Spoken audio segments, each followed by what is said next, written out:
Teori inklusi sosial dan pengenalan dengan keragaman individu dan peran individu dalam demokrasi, kelompok marginal dan kelompok rentan.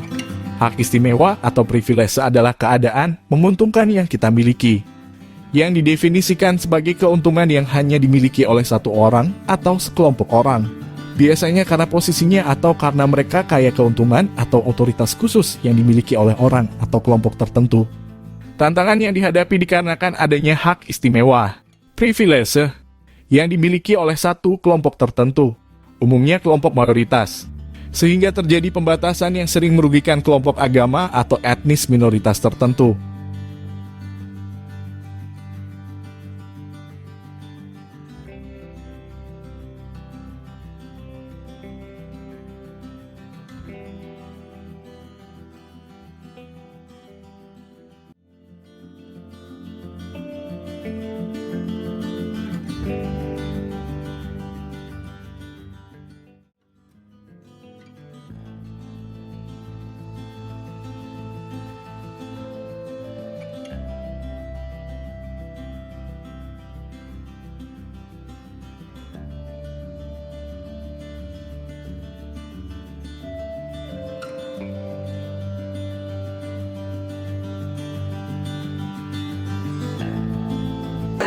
Perintahnya adalah jika Bapak nanti bertanya, kalau kamu sudah menghayati peranmu, ya, kamu hayati peranmu tadi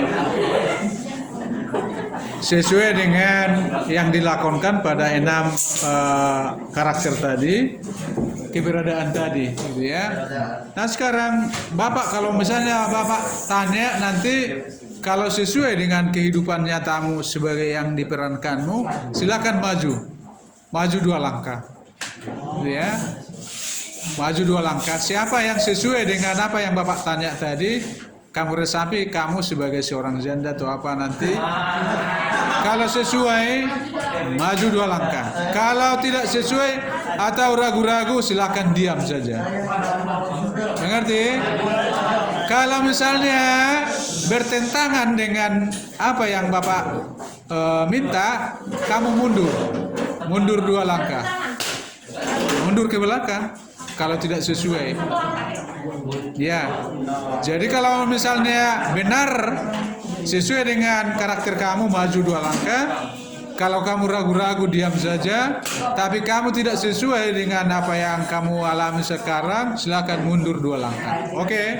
Mari kita mulai dengan pertanyaan yang pertama.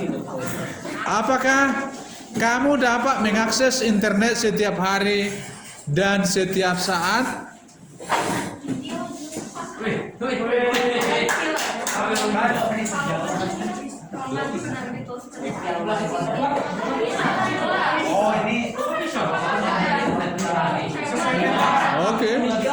Yang kedua, pertanyaan yang kedua. Ada keramiknya nih, 2 berarti. Iya, ada. Oke. Apakah kamu dapat menikah secara sah?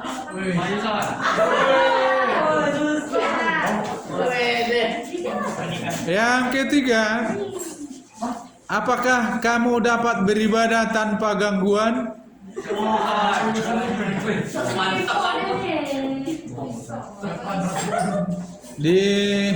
Ini tadi perannya harus sesuai dengan yang ini tadi ya. Apakah kamu dapat naik turun tangga dengan mudah?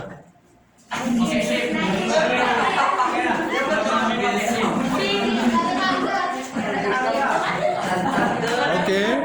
Yang E, apakah kamu dapat beribadah atau merayakan hari raya dengan tenang?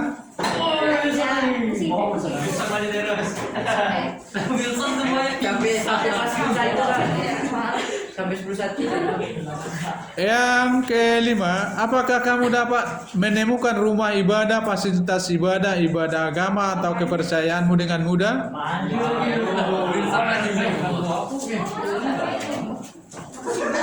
Yang ketujuh, apakah terdapat penjagaan ketat di daerah tempat tinggalmu?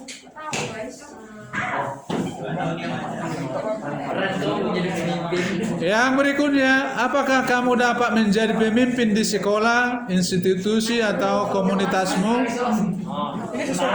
Iya. Yang berikutnya, apakah kamu dapat mengurus administrasi dengan mudah? Administrasi apa saja?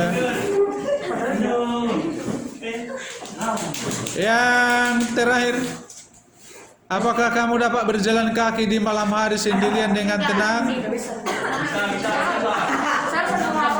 Nah sekarang, mari kita lihat siapa yang paling di depan. Dengan peran nomor berapa tadi? Nomor satu. Yang kemudian? Nomor 6. Kemudian? Nomor 5. Kemudian? Nomor 4. Nomor 5. Nomor malah mundur. Oke, tepuk tangan. Terima kasih.